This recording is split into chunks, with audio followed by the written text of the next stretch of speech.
فجر سے پہلے 2 سنتیں پڑھی جاتی ہیں۔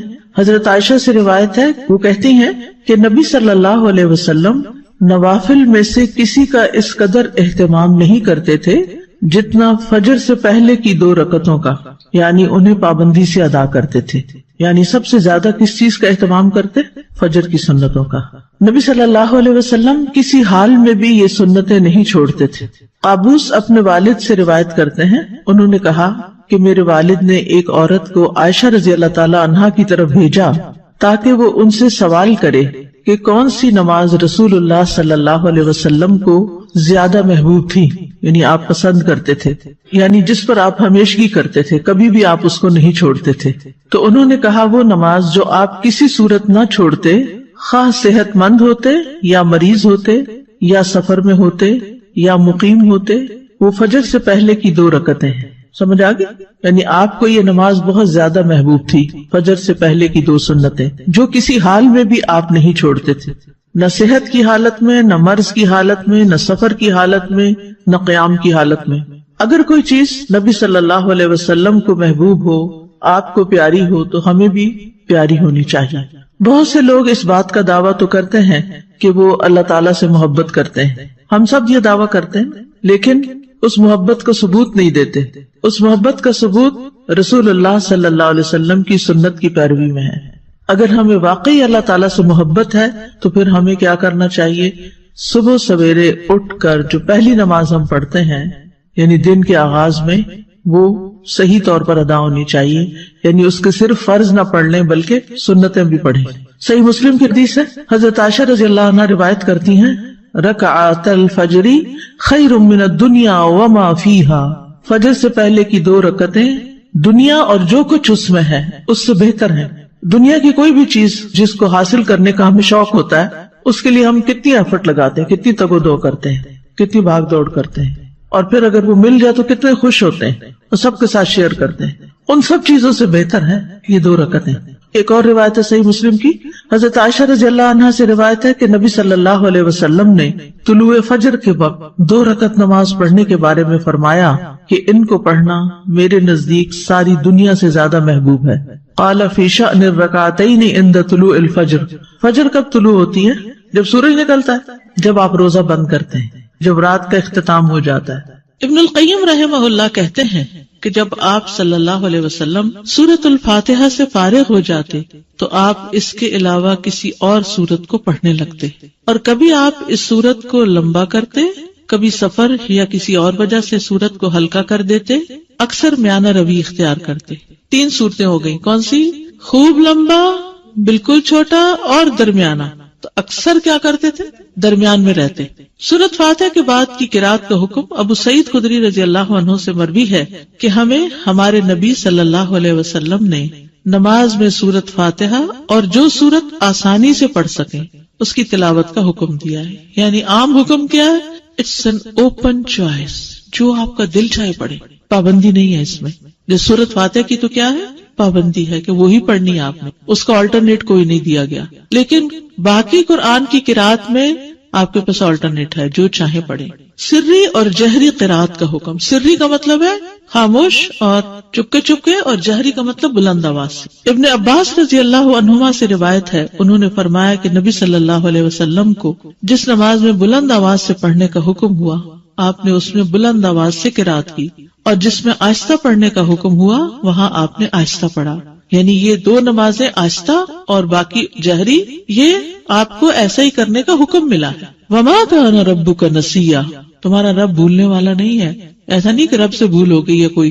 لقد کان لکم فی رسول اللہ اسوۃ حسنہ، تمہارے لیے اللہ کے رسول میں بہترین نمونہ ہے، ان کی پیروی کرنا ہی زیادہ بہتر ہے۔ پھر ہے قدر بلند آواز سے قرات کرنا۔ ابن عباس رضی اللہ عنہما سے مروی ہے، کہتے ہیں کہ نبی صلی اللہ علیہ وسلم کی قرات اس قدر بلند ہوتی کہ حجرے میں موجود لوگ اس کو سن لیتے، جبکہ آپ گھر کے صحن میں ہوتے تھے، یعنی اپنے گھر میں پڑھ رہے ہوتے تھے اور باہر لوگ سن پاتے تھے. اسی طرح اور صحابہ بھی جب اپنے گھر میں پڑھ رہے ہوتے تھے تو راستے سے گزرنے والوں کو آواز آ رہی ہوتی تھی, اور آپ صلی اللہ علیہ وسلم اندھیرے میں بھی لوگوں کے گھروں کے پاس سے جب گزرتے تو ان کی آوازوں کی وجہ سے ان کے گھروں کو پہچان لیتے تھے. مسجد نبوی میں بھی لائٹ نہیں تھی تو کہاں مدینہ کی گلیوں میں گپ اندھیرے میں بھی آپ کو پتہ چل جاتا تھا کہ یہ کس کا گھر ہے, یہ کس کا ہے, کہ ان کی راتیں آباد ہوتی تھیں اور وہ اونچی آواز میں قرات کر رہے ہوتے تھے. اور جب لائٹ ہی نہیں تھی تو مصحف دیکھ کے کہاں سے پڑھنا ہوتا تھا اس وقت رات کے وقت تہجد میں. ان کے حافظے اچھے تھے, قرآن جتنا نازل ہوتا اس کو یاد کر لیا کرتے تھے. سینکڑوں کی تعداد میں حافظ لوگ موجود تھے, اور ایسے بھی تھے جن کو کچھ نہیں پڑھنا آتا تھا. یہ تو ہر دور میں رہا ہے. ام ہانی سے روایت ہے, وہ فرماتی ہے کہ میں اپنے گھر کی چھت پر نبی صلی اللہ علیہ وسلم کی قرات سن لیا کرتی تھی, یعنی اتنی بلند آواز سے آپ پڑھتے. عورت کا بھی جہری نمازوں کو بلند آواز سے پڑھنا. ابن باز رحمہ اللہ کہتے ہیں عورت کے لیے مستحب ہے, یعنی پسندیدہ ہے کہ وہ جہری نماز میں اپنی آواز اونچی کرے, جیسا کہ فجر کی نماز اور رات کی پہلی اور دوسری نماز جیسے مغرب اور عشاء. عورت کے لیے بھی مردوں کی طرح یہ نمازیں جہری پڑھنا مستحب ہے. ہاں اگر غیر آدمی اس کے آس پاس ہوں تو ان کے سامنے آہستہ آواز میں سری نماز پڑھنا افضل ہے, اور اگر وہ جہری نمازوں میں بھی آہستہ پڑھ لے تو اس میں کوئی حرج نہیں, یعنی عورت کے لیے چوائس ہے, چاہے تو اونچا پڑھ لے اور چاہے تو دل میں پڑھ لے. سری نمازوں کی قرات. جابر بن عبداللہ سے روایت ہے کہ انہوں نے فرمایا ہم لوگ امام کے پیچھے ظہر اور عصر کی نمازوں میں پہلی 2 رکعتوں میں سورۃ فاتحہ اور کوئی اور سورت پڑھتے, اور بعد کی 2 رکعتوں میں صرف سورۃ فاتحہ پڑھتے. سمجھ آگے؟ ظہر اور عصر میں پہلی 2 رکعتوں میں فاتحہ کے بعد کوئی سورت, اور آخری 2 رکعتوں میں صرف سورت فاتحہ. باقی نمازوں میں بھی ایسے ہی ہوتا ہے, لیکن اس میں پہلی 2 رکعتوں میں جہری قرات ہوتی. مقتدی سری نمازوں کی آہستہ قرات کرے گا. عمران بن حسین سے روایت ہے, انہوں نے کہا رسول اللہ صلی اللہ علیہ وسلم نے ہمیں ظہر یا عصر کی نماز پڑھائی, پھر فرمایا تم میں سے کس نے میرے پیچھے سبح اسم ربک الاعلی پڑھی؟ تو ایک آدمی نے کہا میں نے پڑھی, اور میں اس سے خیر کے سوا اور کچھ نہیں چاہتا تھا, یعنی نیکی سمجھ کے کیا ایسے. آپ نے فرمایا مجھے علم ہو گیا تھا کہ تم میں سے کوئی مجھے اس میں الجھا رہا ہے, یعنی آپ بھی کوئی سورت پڑھ رہے تھے اور پیچھے والا بھی تھوڑی تھوڑی اونچی آواز میں پڑھنے لگا, اور وہ نیکی کی نیت سے پڑھنے لگا کہ چلو میں بھی. بعض اوقات کوئی قاری اتنا اچھا پڑھ رہا ہوتا ہے کہ انسان بھول ہی جاتا ہے کہ اس نے چپ کر کے سننا ہے, وہ بھی ساتھ شروع ہو جاتا ہے, تو ان کی بھی یہی کیفیت ہوئی.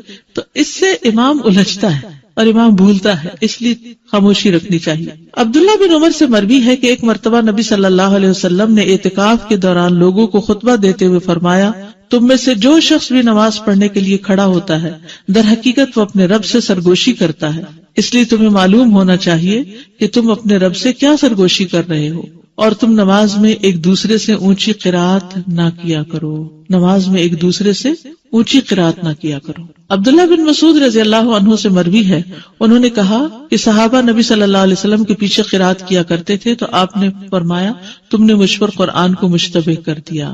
یہ پچھلی حدیث ہے نا کہ ایک دوسرے سے اونچی قرات نہ کیا کرو. اس کا مطلب یہ ہے کہ اگر کچھ لوگ اپنی اپنی نماز بھی پڑھ رہے ہیں, جیسے سنت وغیرہ پڑھ رہے ہیں, تو اس میں اتنی اونچی آواز سے نہ پڑھے کہ جو پاس کھڑا ہے وہ ڈسٹرب ہو جائے. کئی لوگ امام کے پیچھے بھی آہستہ آہستہ اونچا پڑھتے ہیں, وہ دوسرے کو خلل میں ڈال دیتے ہیں. تو اتنی بس آواز ہو کہ آپ خود ہی سن سکیں, دوسرا ڈسٹرب نہیں ہونا چاہیے. اگر فرض نماز میں ہم غلطی سے آخری 2 رکعت میں بھی کوئی سورت پڑھ لیں, کوئی حرج نہیں. آرڈر امپورٹنٹ ہے, ضروری نہیں. اچھا ہے اگر ہو, لیکن اگر یاد نہ رہے تو حرج نہیں. جو قرآن نماز میں پڑھا جاتا ہے وہ زیادہ افضل ہوتا ہے, زیادہ باعث اجر ہے بنسبت اس کے کہ جو خالی ہم مصحف لے کے بیٹھ کے پڑھتے ہیں. یعنی نماز کے اندر جو ہم تلاوت کرتے ہیں وہ افضل ہے.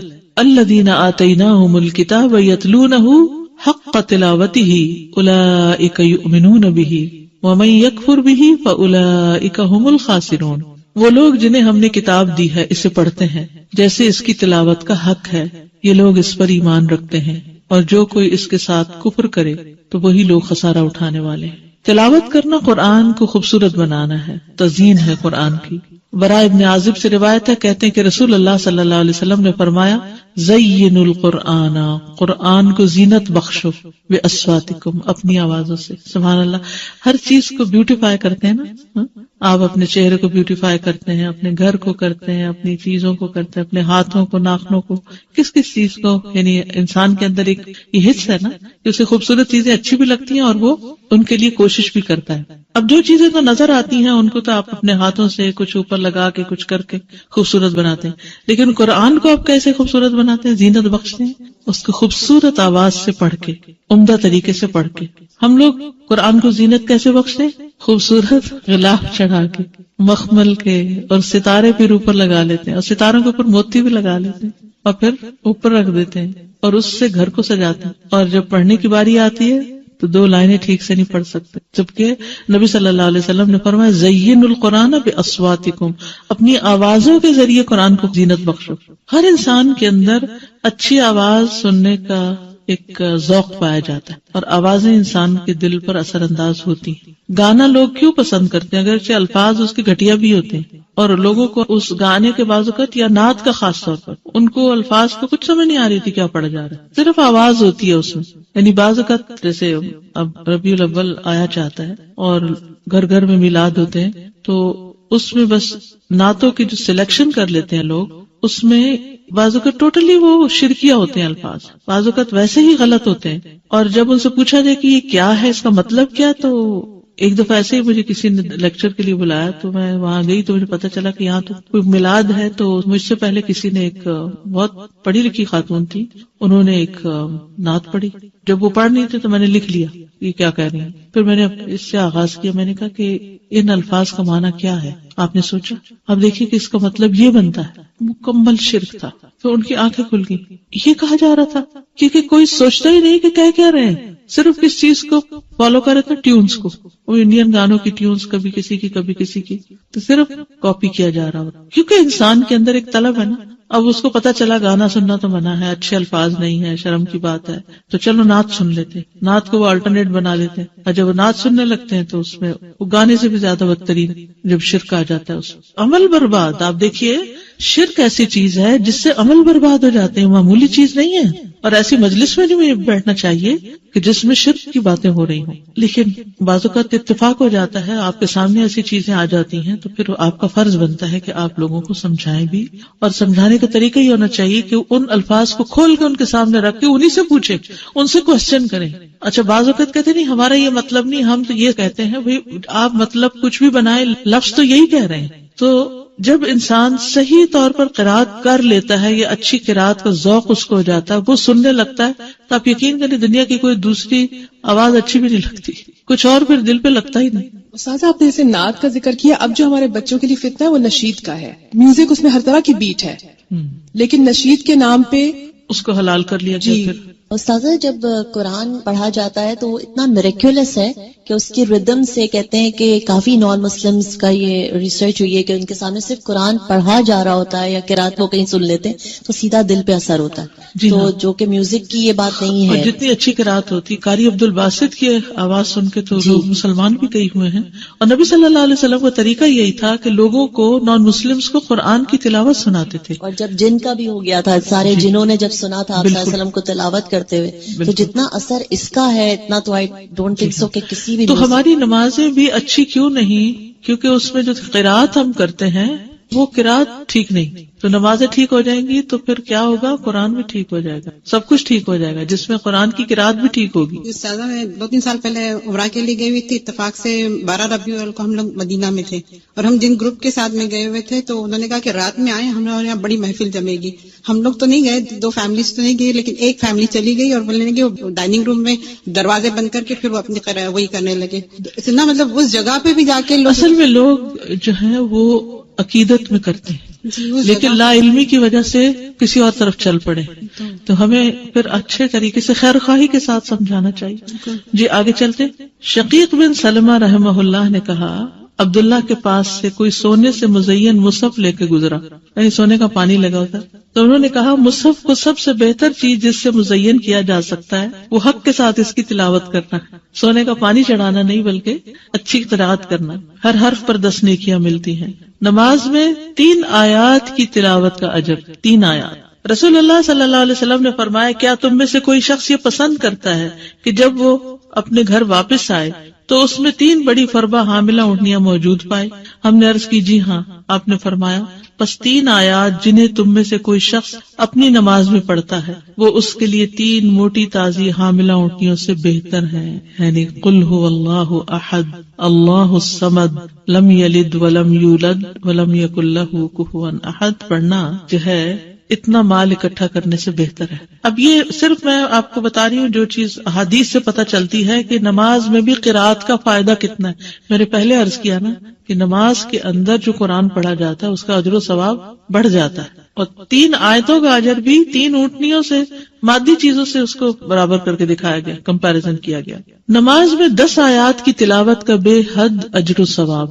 نبی صلی اللہ علیہ وسلم نے فرمایا جس آدمی نے رات کی نماز میں 10 آیات تلاوت کی اس کے لیے اجر کا خزانہ لکھ لیا جاتا ہے، اجر کا خزانہ، اور یہ خزانہ دنیا و ما فیہا سے بہتر ہے. اللہ اکبر. اور پھر جب قیامت کا دن ہوگا تو تمہارا رب عز و جل فرمائے گا پڑھتا جا اور ہر آیت کے بدلے میں 1 درجہ چڑھتا جا، یہاں تک کہ جو سب سے آخری آیت اس کو یاد ہوگی اس تک پہنچ جائے گا. تب تیرا رب عز و جل بندے سے فرمائے گا مٹھی بھرو. وہ بندہ اپنے ہاتھ کے اشارے سے کہے گا اے رب تو خوب جانتا ہے کہ کیا بھروں. تو وہ فرمائے گا کہ ایک ہاتھ میں ہمیشگی اور دوسرے میں نعمتیں بھر لو. اور یہ اجر و ثواب ہے کس چیز کا؟ نماز میں قرآن کی تلاوت کا. 10 آیات کی تلاوت غفلت سے نکالنے کا سبب ہے، اور یہ سب نماز سے متعلق اجر ہے. وہ جو آپ پڑھتے ہیں نا ہر حرف پہ 10 نہیں کیا، وہ نماز یا نماز کے علاوہ سب جگہ ہے. لیکن یہ اب نماز کے اندر پڑھنے لگے تو اجر کتنا بڑھ گیا. رسول اللہ صلی اللہ علیہ وسلم نے فرمایا جس شخص نے 10 آیتوں سے قیام کیا وہ غافلوں میں نہیں لکھا جاتا، یعنی وہ غافل نہیں. 100 آیات کی تلاوت فرما برداری کی علامت ہے. ومن قام ب100 آیۃ کتب من القانتین، اور جو 100 آیتوں سے قیام کرے وہ فرما برداروں میں لکھا جاتا ہے. قوموا للہ قانتین میں اس کا شمار ہو جاتا ہے. رسول اللہ صلی اللہ علیہ وسلم نے فرمایا جس نے رات کی نماز میں 100 آیات کی تلاوت کی اسے غافلین میں نہیں لکھا جاتا، اسے فرما برداروں میں لکھ لیا جاتا ہے. 1000 آیات کی تلاوت کا بے انتہا اجر. رسول اللہ صلی اللہ علیہ وسلم نے فرمایا جو 1000 آیات سے قیام کرے وہ بے انتہا ثواب جمع کرنے والوں میں لکھا جاتا ہے. تو اس کے لیے حرص ہونی چاہیے کہ کچھ صورتیں زبانی آتی ہوں جنہیں ہم نماز میں پڑھ سکیں. 30واں پارہ تو کرنا ہی کرنا چاہیے، اور اس کے لیے میں نے آپ کو ایک ہوم ورک دیا تھا کہ آپ ایک اسکیجول بنا لیں 30ویں پارے کو پڑھنے کا، کہ فجر میں کون سی صورتیں پڑھنی ہے اور ظہر میں اور عصر میں ترتیب بنا لیں. تو اس سے یہ ہوگا کہ انشاءاللہ بہت کچھ نماز میں پڑھ سکتے ہیں. جی مغرب، عشاء، تہجد یہ سب اس میں آتا ہے. ایون فجر بھی آپ دیکھیں دن نکلنے سے پہلے پڑھی جاتی ہے. فجر کی نماز میں قرات. حضرت عائشہ سے روایت ہے انہوں نے فرمایا کہ نبی صلی اللہ علیہ وسلم صبح کی نماز فجر سے پہلے ہلکی پھلکی سی 2 رکعتیں پڑھتے تھے. حتیٰ کہ میں سوچتی کہ شاید آپ نے ام الکتاب نہیں پڑھی، نہیں سورۃ فاتحہ بھی نہیں پڑھی. یعنی فجر سے پہلے کی 2 سنتیں ہلکی ہلکی، اور اس میں ایک میں قل یا ایھا الکافرون اور دوسری میں قل ھو اللہ. حضرت عائشہ کہتی کہ رسول اللہ صلی اللہ علیہ وسلم فجر سے پہلے 2 رکعت سنت پڑھتے اور کہا کرتے تھے کہ یہ دونوں صورتیں جو فجر کی 2 رکعتوں میں پڑھی جاتی ہیں کیا ہی بہتر ہیں. قل ھو اللہ احد اور قل یا ایھا الکافرون کیا ہی بہتر ہے، کتنی اچھی ہیں. اور کہنے والا کہتا اچھا بس قل یا ایھا الکافرون نہیں. اگر نبی صلی اللہ علیہ وسلم نے ان کی تعریف کر دی تو یہی پڑھنا زیادہ افضل ہے کچھ اور پڑھنے سے. نماز فجر میں 60 سے 100 آیات کی قرات.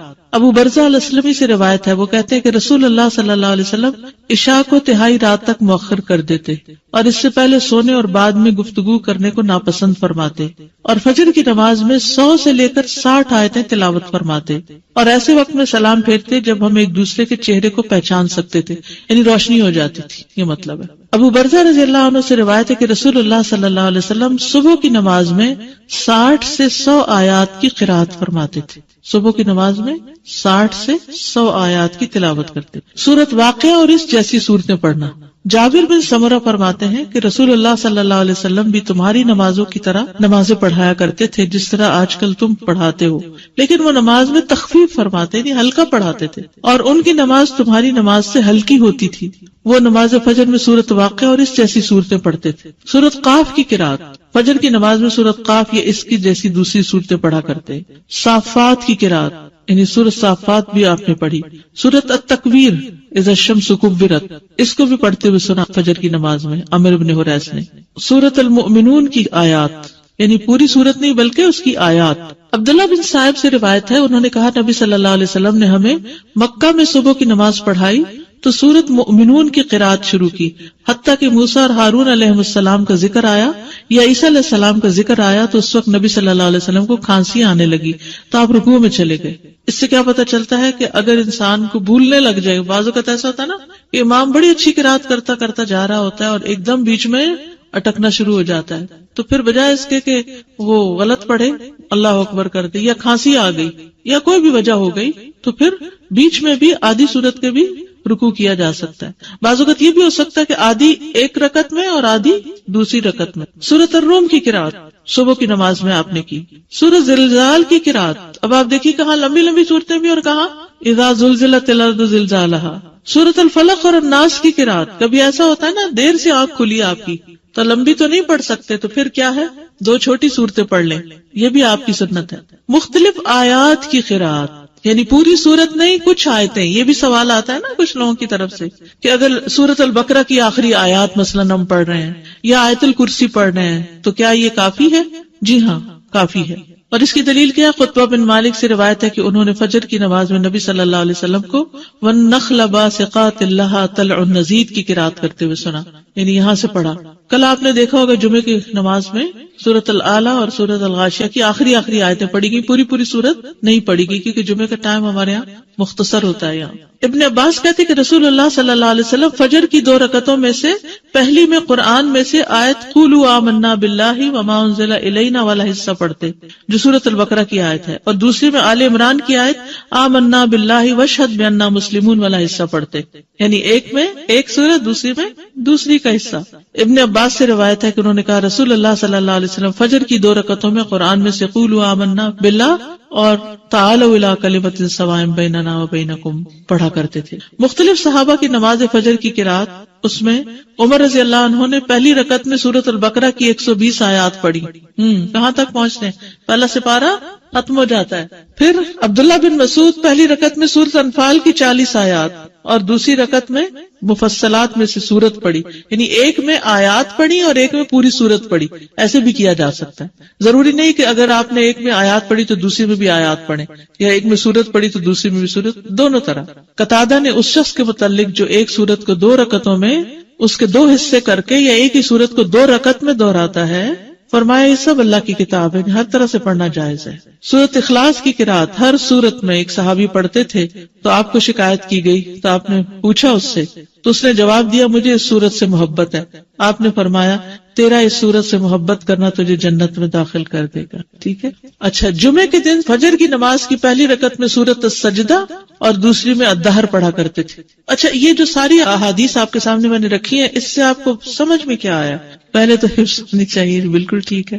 ہم لمبی بھی پڑھ سکتے ہیں، ایز پر سچویشن چھوٹی بھی پڑھی جا سکتی ہے، آیات بھی کسی سورت کے منتخب کر کے پڑھ سکتے ہیں اور پوری سورت بھی پڑھ سکتے ہیں۔ جی، فجر کی نماز لمبی پڑھی ہے، اب آگے ظہر اور عصر مغرب سب نمازوں کا انشاءاللہ ذکر کریں گے کہ کیا کیا پڑھا ہے۔ مجھے ذاتی طور پر اس کا بڑا ہی شوق ہوتا تھا کہ پتہ چلے کہ آپ کیا پڑھتے تھے، کس نماز میں کتنا پڑھتے تھے، تو انشاءاللہ یہ چیزیں آپ کے سامنے آئیں گی تاکہ اس میں سے جو چاہیں آپ پھر اختیار کر لیں، ٹھیک ہے۔ اگر فرض نماز میں نے شروع کی اور میں ایک سورت شروع کیا لیکن اس کو بھول گئی ہوں تو میں کوئی اور شروع کر سکتی ہوں اس کی جگہ؟ اور آپ یہ جو 60 to 100 آیات کہہ رہی ہیں، یہ ایک رکعت میں کہ دونوں ملا کے؟ دونوں طرح۔ نماز کے بعد کے اذکار، ایک بار اللہ اکبر کہنا اور اونچی آواز میں۔ ابن عباس کہتے ہیں میں نبی صلی اللہ علیہ وسلم کی نماز کے مکمل ہونے کو تکبیر کی وجہ سے سمجھ جاتا تھا، یعنی سلام پھیرنے کے بعد آپ اللہ اکبر کہتے۔ نمبر 2، 3 بار استغفر اللہ کہنا، میں اللہ سے بخشش مانگتا ہوں۔ صبان کہتے ہیں کہ رسول اللہ صلی اللہ علیہ وسلم جب اپنی نماز سے فارغ ہوتے تھے تو 3 مرتبہ استغفار فرماتے۔ ولید کہتے ہیں کہ میں نے اوزائی سے پوچھا آپ استغفار کس طرح فرمایا کرتے تھے، تو انہوں نے کہا آپ اس طرح فرماتے استغفر اللہ استغفر اللہ استغفر اللہ۔ اس کی کیا حکمت ہے؟ نماز کے بعد استغفار کرنے، استغفار کا مطلب ہے بخشش مانگنا، یعنی اگر کوئی ہم سے غلطی ہو گئی ہے، بھول چوک ہو گئی ہے تو اللہ تعالیٰ اس کو معاف کر دینا اور ہماری نماز قبول کر لینا، غلطی معاف کر۔ نمبر 3، اللہم اللہم انت السلام ومنک السلام تبارکت ذی الجلال والاکرام. استغفار کے بعد ثوبان رضی اللہ عنہ کہتے ہیں کہ رسول اللہ صلی اللہ علیہ وسلم جب اپنی نماز سے فارغ ہوتے تو 3 مرتبہ استغفار فرماتے اور یہی پڑھتے اللہم انت السلام آخر تک. نمبر 4 لا الہ الا اللہ وحدہ لا شریک لہ لہ الملک ولہ الحمد وہو علی کل شیء قدیر 3 بار. حدیث ہے مغیرہ بن شعبہ کے کاتب بارد سے مروی ہے کہ معاویہ رضی اللہ عنہ نے مغیرہ کو لکھا کہ کوئی حدیث جو آپ نے رسول اللہ صلی اللہ علیہ وسلم سے سنی ہو وہ مجھے لکھ کر بھیجیں. راوی نے بیان کیا کہ پھر مغیرہ رضی اللہ عنہ نے انہیں لکھا کہ میں نے آپ صلی اللہ علیہ وسلم سے سنا ہے آپ اپنی نماز سے فارغ ہونے کے بعد 3 مرتبہ یہ دعا پڑھتے. یہ پیغمبروں کی دعا ہے نا جو عرفہ کے دن سب پیغمبروں نے مانگی. لا الہ الا اللہ وحدہ لا شریک لہ لہ الملک ولہ الحمد وہو علی کل شیء قدیر. 5ویں دعا ہے لا الہ الا اللہ وحدہ لا شریک لہ لہ الملک ولہ الحمد وہو علی کل شیء قدیر. اللہم لا مانع لما اعطیت ولا معطی لما منعت ولا ينفع ذا الجد. ایک روایت میں منک الجد بھی آتا ہے، یہ اگلی روایت ہے ولا ينفع ذا الجد منک الجد. 6 دعا ہے لا الہ الا اللہ وحدہ لا شریک لہ لہ الملک ولہ الحمد یحیی ویمیت وہو حی لا یموت بیدہ الخیر وہو علی کل شیء قدیر. یہ دعا اور کس موقع پہ پڑھی جاتی؟ بازار جاتے ہوئے. کئی لاکھ نیکیوں کا ثواب ہے جو بازار میں یہ دعا پڑھ لے.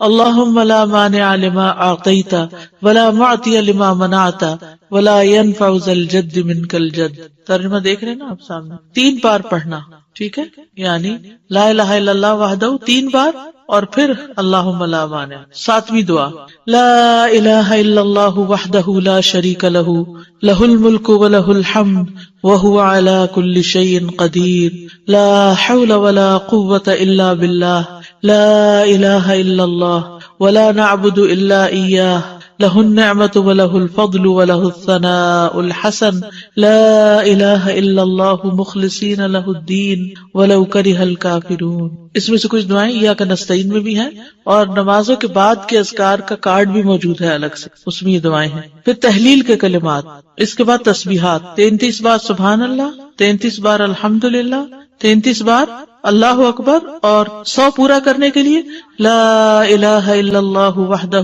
لا شریک لہ لہ الملک ولہ الحمد وہو علی کل شیء قدیر. اب تک سب سے زیادہ دعا کون سی آئی ہے؟ لا الہ الا. سوچئے آپ کتنی دفعہ پڑھتے ہیں نماز کے بعد؟ 10 دفعہ تو صبح اور شام کے بعد پڑھتے ہیں. ابو ہریرہ رضی اللہ عنہ سے روایت ہے کہ جس نے ہر نماز کے بعد 33 مرتبہ سبحان اللہ، 33 مرتبہ الحمدللہ اور 33 مرتبہ اللہ اکبر کہا تو یہ 99 کلمات ہو گئے. اور 100 کا عدد پورا کرنے کے لیے لا الہ الا اللہ وحدہ لا شریک لہ لہ الملک ولہ الحمد وہو علی کل شیء قدیر کہہ لیا تو اس کے سارے گناہ معاف کر دیے جائیں گے. نحمدہ ونصلی علی رسولہ الکریم اما بعد فاعوذ باللہ من الشیطان الرجیم بسم اللہ الرحمن الرحیم رب اشرح لی صدری ویسر لی امری وَاحْلُلْ عُقْدَةً مِّن لِّسَانِي يَفْقَهُوا قَوْلِي. السلام علیکم ورحمۃ اللہ وبرکاتہ. ناظرین، پروگرام دعا کیجئے کے ساتھ آپ کی خدمت میں حاضر ہیں. آج ہم انشاءاللہ عذاب قبر اور فتنہ قبر سے حفاظت کی دعاؤں کے موضوع پر آپ سے گفتگو کریں گے. دعا مشکلات کو دور کرنے کا ذریعہ ہے، خواہ وہ دنیا کی مشکلات ہوں یا آخرت کی مشکلات. اور آخرت کی منزلوں میں سے سب سے پہلی منزل قبر ہے، جس میں ہر انسان کو آزمایا جائے گا، اس کا امتحان لیا جائے گا. ایک تو بڑا امتحان ہے قیامت کے دن، لیکن ایک چھوٹا امتحان ہے قبر کے اندر بھی. جس طرح دنیا بھی ایک امتحان ہے، اس زندگی میں بھی ہمیں طرح طرح کے امتحانات سے واسطہ پیش آتا ہے. اللہ سبحانہ وتعالی نے ہمیں پیدا ہی اس لیے کیا، جیسے سورۃ الملک میں آتا ہے خلق الموت والحیات لیبلوکم ایکم احسن عملا، کہ اس نے زندگی اور موت کو اس لیے بنایا کہ تمہیں آزما کر دیکھے کہ تم میں اچھے کام کون کرتا ہے. تو گویا اس زندگی میں بھی انسان کا ایک امتحان ہو رہا ہے اور دیکھا یہ جا رہا ہے کہ کون ٹھیک کر رہا ہے اور کون غلط. اور پھر اس کے بعد قبر میں بھی اس کا ایک ٹیسٹ ہے. 3 اہم سوال اس سے کیے جائیں گے اور اس میں جو کامیاب ہوگا اسی کے لیے قبر جنت کے ٹکڑوں میں سے ایک ٹکڑا بن جائے گی، اور پھر قبر سے اٹھائے جانے کے بعد قیامت کے دن پھر اس کا حساب ہوگا، اور وہ اصل حساب ہے۔ اس کے بعد اس کے لیے ہمیشہ ہمیشہ کی یا راحتیں ہیں یا عذاب ہیں، اس کا فیصلہ کر دیا جائے گا۔ تو اس لیے انسان کو عمل کے ساتھ ساتھ اللہ سبحانہ وتعالیٰ سے دعا کرتے رہنا چاہیے تاکہ وہ ہر طرح کی مشکلات سے نجات پا سکے اور ہر امتحان میں کامیاب ہو سکے، ہاں وہ دنیا کا ہے یا آخرت کا ہے۔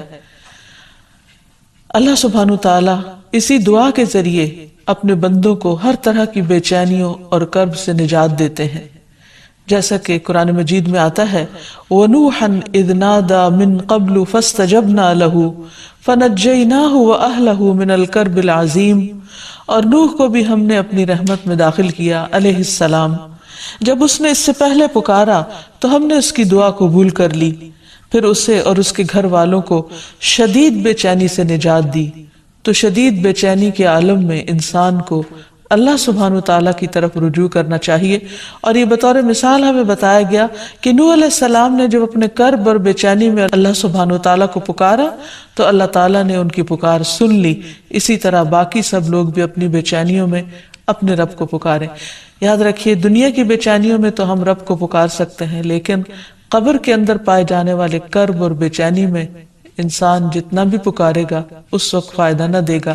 اس لیے ضروری ہے کہ دنیا میں ہی انسان اپنے فیوچر کے بارے میں سوچتے ہوئے، اپنے مستقبل کی پریشانیوں اور بے چینیوں کے بارے میں سوچتے ہوئے آج دعا کرے، اور دعا کرنے سے پہلے اللہ سبحانہ وتعالیٰ کی حمد و ثنا اور نبی صلی اللہ علیہ وسلم پر درود شریف پڑھے۔ جہاں تک قبر کا تعلق ہے تو قبر آخرت کی منزلوں میں سے سب سے پہلی منزل ہے، اور قبر سے زیادہ ہولناک منظر کوئی نہیں۔ رسول اللہ صلی اللہ علیہ وسلم نے فرمایا قبر آخرت کی پہلی منزل ہے، اگر وہاں نجات مل گئی تو بعد کے سارے مراحل آسان ہو جائیں گے، اور اگر وہاں نجات نہ ملی تو بعد کے سارے مراحل دشوار ہو جائیں گے، یعنی مشکل ہو جائیں گے۔ رسول اللہ صلی اللہ علیہ وسلم نے یہ بھی فرمایا کہ اللہ کی قسم میں نے جتنے بھی مناظر دیکھے، جتنے سینز دیکھے ہیں، قبر کا منظر ان سب سے زیادہ ہولناک ہے، خوفناک ہے۔ اور ویسے بھی انسان اگر امیجن کرے کہ زمین کے اندر ویرانے میں، قبرستان میں،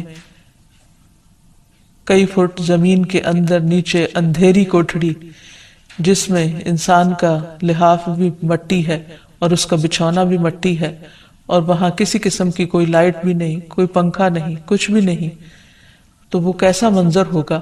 تو نبی صلی اللہ علیہ وسلم نے سچ فرمایا کہ میں نے اس سے زیادہ ہولناک منظر کوئی اور نہیں دیکھا۔ پھر اسی طرح یہ ہے کہ جیسے دنیا میں انسان خوشی اور غم دیکھتا ہے، قبر میں بھی انسان کو یا خوشی ہوتی ہے یا غم ہوتا ہے، اور وہاں کا عذاب بھی برحق ہے اللہ کے نافرمانوں کے لیے، مجرموں کے لیے۔ اس سلسلے میں ایک حدیث آتی ہے کہ ایک یہودی عورت حضرت عائشہ رضی اللہ تعالیٰ عنہا کے پاس آئیں اور اس نے عذاب قبر کا ذکر چھیڑ دیا اور کہا کہ اللہ تجھے عذاب قبر سے محفوظ رکھے۔ اس پر حضرت عائشہ رضی اللہ تعالیٰ عنہا نے رسول اللہ صلی اللہ علیہ وسلم سے عذاب قبر کے بارے میں دریافت کیا۔ آپ نے اس کا جواب دیا کہ ہاں عذاب قبر حق ہے، یعنی واقعی ہے۔ تو حضرت عائشہ نے بیان کیا کہ پھر میں نے کبھی ایسا نہیں دیکھا کہ آپ صلی اللہ علیہ وسلم نے کوئی نماز پڑھی ہو اور اس میں عذاب قبر سے اللہ کی پناہ نہ مانگی ہو، یعنی ہمیشہ آپ صلی اللہ علیہ وسلم ہر نماز میں اللہ سبحانہ تعالیٰ سے دعا کرتے کہ وہ عذاب قبر سے محفوظ رکھیں۔ اسی طرح ایک اور موقع پر نبی صلی اللہ علیہ وسلم اپنے صحابہ کے ساتھ بنو نجار کے باغ سے گزر رہے تھے تو اچانک وہ گدھا بدک گیا جس پر آپ سوار تھے، تو قریب تھا کہ وہ آپ کو نیچے گرا دے۔ تو آپ صلی اللہ علیہ وسلم نے پوچھا کہ یہاں اس جگہ پر کیا ہے؟ تو پتہ چلا کہ یہاں دور جاہلیت کے لوگوں کی قبریں ہیں۔ تو آپ صلی اللہ علیہ وسلم نے جب پوچھا کہ یہ لوگ کب مرے تو عرض کیا گیا کہ یہ لوگ شرک کی حالت میں مرے تھے۔ تو آپ نے فرمایا کہ ان لوگوں کو ان کی قبروں میں عذاب ہو رہا ہے۔ اگر مجھے یہ خیال نہ ہوتا کہ تم لوگ اپنے مردوں کو دفنانا چھوڑ دو گے تو میں تمہیں یہ عذاب اس وقت سنواتا، یعنی اللہ تعالیٰ سے دعا کرتا کہ تمہیں قبر کے عذاب کو سنوا دے جسے میں سن رہا ہوں۔ پھر آپ صلی اللہ علیہ وسلم ہماری طرف متوجہ ہوئے اور فرمایا تم لوگ دوزخ کے عذاب سے اللہ کی پناہ مانگو۔ صحابہ نے عرض کیا ہم دوزخ کے عذاب سے اللہ کی پناہ مانگتے ہیں۔ پھر اسی طرح آپ نے فرمایا کہ تم قبر کے عذاب سے اللہ کی پناہ مانگو، تو صحابہ نے عرض کیا نعوذ باللہ من عذاب القبر، کہ ہم قبر کے عذاب سے اللہ کی پناہ مانگتے ہیں، یعنی اللہ تعالیٰ ہمیں اس سے محفوظ رکھے۔ تو بہرحال قبر کی نعیم و راحت کو حاصل کرنے کے لیے اور تکلیفوں سے بچنے کے لیے اللہ تعالیٰ سے دعا کرنی چاہیے۔ جہاں تک قبر کے سوال و جواب کا تعلق ہے تو اس کے بارے میں حدیث میں آتا ہے نبی صلی اللہ علیہ وسلم نے فرمایا کہ جب انسان کو دفن کر کے اس کے ساتھی چلے جاتے ہیں تو ایک فرشتہ جس کے ہاتھ میں گرز ہوتا ہے آ کر اسے اٹھا دیتا ہے اور اس سے محمد صلی اللہ علیہ وسلم کے متعلق پوچھتا ہے۔ ایک دوسری روایت میں آتا ہے کہ وہ پوچھتا ہے من ربک، تمہارا رب کون ہے، ما دینک، تمہارا دین کیا ہے، اور پھر وہ نبی صلی اللہ علیہ وسلم کے بارے میں سوال کرتا ہے کہ تم اس آدمی کے متعلق کیا کہتے ہو، تو مومن کہتا ہے اشہد ان لا الہ الا اللہ و اشہد ان محمدًا عبدہ و رسولہ، کہ میں اس بات کی گواہی دیتا ہوں کہ اللہ کے علاوہ کوئی معبود نہیں، اور یہ کہ محمد صلی اللہ علیہ وسلم اس کے بندے ہیں اور رسول ہیں۔ یہ سن کر فرشتہ کہتا ہے کہ تم نے سچ کہا۔ کسی نے پوچھا یا رسول اللہ صلی اللہ علیہ وسلم وہ فرشتہ تو ہاتھ میں گرز لے کر جس کے سامنے کھڑا ہوگا اس پر گھبراہٹ طاری ہو جائے گی، یعنی اس کے حال حلیہ دیکھ کر ہی خوف آنے لگے گا۔ تو نبی صلی اللہ علیہ وسلم نے فرمایا اللہ ایمان والوں کو کلمہ توحید پر ثابت قدم رکھتا ہے، جس کا ذکر سورۃ ابراہیم میں بھی آتا ہے یثبت اللہ الذین آمنوا بالقول الثابت فی الحیات الدنیا وفی الآخرہ، اللہ قول ثابت کے ذریعے دنیا اور آخرت میں اپنے بندوں کو ثابت قدم رکھتا ہے، یعنی کلمہ طیبہ کے ذریعے، یعنی جو شخص سچے دل سے دنیا میں لا الہ الا اللہ کہتا ہے اللہ سبحانہ وتعالیٰ قبر میں بھی اس کو اللہ تعالیٰ کی وحدانیت کے اقرار کے لیے اس کلمے کو یاد کرا دیں گے، اور انسان کے اوپر وہ وحشت پھر طاری نہیں ہوگی، بلکہ مومن اپنی قبر میں پرسکون ہوگا۔ نبی صلی اللہ علیہ وسلم نے فرمایا اگر مرنے والا نیک آدمی ہو تو فرشتے اسے اس کی قبر میں اس طرح بٹھاتے ہیں کہ اس پر کوئی خوف اور گھبراہٹ نہیں ہوتی۔ ویسے بھی قرآن مجید میں آتا ہے الا ان اولیاء اللہ لا خوف علیہم ولا هم یحزنون، خبردار اللہ کے دوستوں کو نہ کوئی خوف ہے اور نہ غم ہوگا۔ پھر اسی طرح یہ ہے کہ قبر میں ہی انسان کو جنت کا لباس اور خوشبو ملتی ہے۔ جب مومن درست جواب دیتا ہے تو ایک آواز لگانے والا آواز لگاتا ہے کہ میرے بندے نے سچ کہا، بس اس کے لیے جنت کا بستر بچھا دو، اس کے لیے جنت میں ایک دروازہ کھول دو، اسے جنت کے کپڑے پہنا دو۔ پھر جنت کی ہوا اور خوشبو اس کے پاس آتی ہیں اور اس کی قبر حد نگاہ تک کشادہ کر دی جاتی ہے، یعنی کھلی کر دی جاتی ہے۔ جنت کے دروازوں میں سے ایک دروازہ کھول کر اسے اس کی آخری قیام گاہ یعنی جنت میں اس کا جو گھر ہے وہ دکھا دیا جاتا ہے، اور اسے بتایا جاتا ہے کہ یہ ہے وہ جگہ جو اللہ سبحانہ تعالیٰ نے تمہارے لیے تیار کر رکھی ہے، یعنی قیامت کے دن جب تم اٹھو گے اور اپنے حساب کتاب سے فارغ ہوگے تو آخر میں تمہارا مقام یا گھر یہ ہوگا، تو اس سے اس کی خوشی میں اور زیادہ اضافہ ہو جاتا ہے۔ لیکن اس کے برعکس جو شخص اس امتحان میں فیل ہو جاتا ہے اس کے لیے جہنم کے دروازوں میں سے ایک دروازہ کھول کر اس کو جہنم کا ٹھکانہ دکھا دیا جاتا ہے۔ پھر اسی طرح یہ ہے کہ انسان کی قبر وسیع اور روشن کر دی جاتی ہے۔ ابو ہریرہ سے روایت ہے کہ رسول اللہ صلی اللہ علیہ وسلم نے فرمایا مومن شخص اپنی قبر میں سبز باغیچے میں ہوتا ہے تو اس کے لیے اس کی قبر کو 70 ہاتھ کشادہ کر دیا جاتا ہے اور اس کے لیے 14ویں کے چاند کی طرح روشنی کر دی جاتی ہے، یعنی ایک خوبصورت منظر ہوتا ہے جیسے 14ویں رات کو ہوتا ہے، اور اس کا وہاں جتنا بھی قیام ہوگا یعنی ایسے بندے کا جو قبر کے امتحان میں پاس ہو گیا وہ بہت ہی سکون اور امن اور خوشی میں اور خوشنما منظر میں اور خوشنما اور بہترین گھر پہ ہوگا۔ تو اس سے پتہ یہ چلتا ہے کہ جو شخص ایمان کے ساتھ عمل صالح کرتے ہوئے دنیا سے رخصت ہوگا، ایمان پر ہی اس کا خاتمہ ہوگا اور وہ قبر کے امتحان میں کامیاب ہو جائے گا، اس کے لیے قبر کو کشادہ کر دیا جائے گا اور ایک بہترین منظر ہوگا اس کے اس گھر میں۔ اس کے برعکس قبر میں عذاب بھی ہے. جو شخص قبر کے سوالوں کے جواب نہ دے سکا اس کی وہاں شامت آئے گی، اس کو مار پڑے گی. نبی صلی اللہ علیہ وسلم نے فرمایا کہ آدمی جب قبر میں رکھا جاتا ہے اور دفن کر کے اس کے لوگ پیٹ موڑ کر رخصت ہوتے ہیں تو وہ ان کے جوتوں کی آواز سنتا ہے. پھر 2 فرشتے آتے ہیں، اسے بٹھاتے ہیں، پوچھتے ہیں اس شخص کے متعلق تمہارا کیا اعتقاد ہے؟ کافر یا منافق یہ جواب دیتا ہے کہ مجھے نہیں معلوم، میں نے لوگوں کو ایک بات کہتے ہوئے سنا، میں بھی کہتا رہا. پھر اس سے کہا جاتا ہے کہ نہ تو نے کچھ جانا اور نہ پڑھا. اس کے بعد لوہے کے ہتھوڑے سے اس کے دونوں کانوں کے درمیان بڑے زور سے مارا جاتا ہے اور وہ اتنے بھیانک طریقے سے چیختا ہے کہ 2 بوجھوں یعنی انسان اور جن کے علاوہ ارد گرد کی ساری مخلوق اس کی چیخ سنتی ہے. پھر اسی طرح جہنم سے لباس اور بستر آتا ہے. آسمان سے منادی آواز لگاتا ہے اس نے جھوٹ بولا، اس کے لیے آگ کا بستر بچھا دو، آگ کا لباس پہنا دو. پھر جہنم کا دروازہ کھول دیا جاتا ہے، قبر کو تنگ کر دیا جاتا ہے. اس شخص پر اندھا بہرا فرشتہ مقرر کر دیا جاتا ہے جو اس پر سزا دینے کے لیے مسلط ہوتا ہے تاکہ اس پر کسی قسم کا کوئی رحم نہ کھائے. اور پھر قبر میں اس کی نیند کی کیفیت کے بارے میں آتا ہے کہ اس سے کہا جاتا ہے کہ تم منحوش کسی نیند سو جاؤ. اور منحوش کی نیند کا مطلب ہے ایسا آدمی جسے کیڑے مکوڑے اور سانپ ڈستے اور نوچتے رہتے ہیں اور اس پر قبر تنگ کر دی جاتی ہے تو جس کرب میں وہ مبتلا ہوتا ہے اور اس میں وہ جو سوتا ہے اس نیند کی طرف اشارہ ہے. پھر یہ ہے کہ عذاب قبر کے اسباب کیا ہے، یعنی کیا چیز ہے جو انسان کو وہاں مصیبت سے دوچار کرے گی. سب سے پہلے تو کفر اور نفاق ہے، جیسے قرآن مجید میں آتا ہے قوم فرعون کے بارے میں النار یعرضون علیہا غدوا وعشیا ویوم تقوم الساعة ادخلوا آل فرعون اشد العذاب.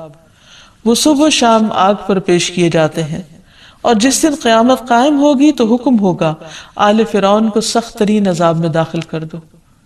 تو یہ نبی صلی اللہ علیہ وسلم کو معراج پر بھی دکھایا گیا تھا کہ کس طرح آل فرعون کو صبح و شام آگ پر پیش کیا جاتا ہے. حالانکہ دیکھیے کہ آل فرعون جو ہے وہ پانی میں ڈوب کر مرے ہیں، لیکن اس کے باوجود مرنے کے بعد قیامت تک کے بیچ کے عرصے میں انہیں آگ پر پیش کیا جا رہا ہے، یعنی انہیں آگ کا عذاب ابھی بھی مل رہا ہے.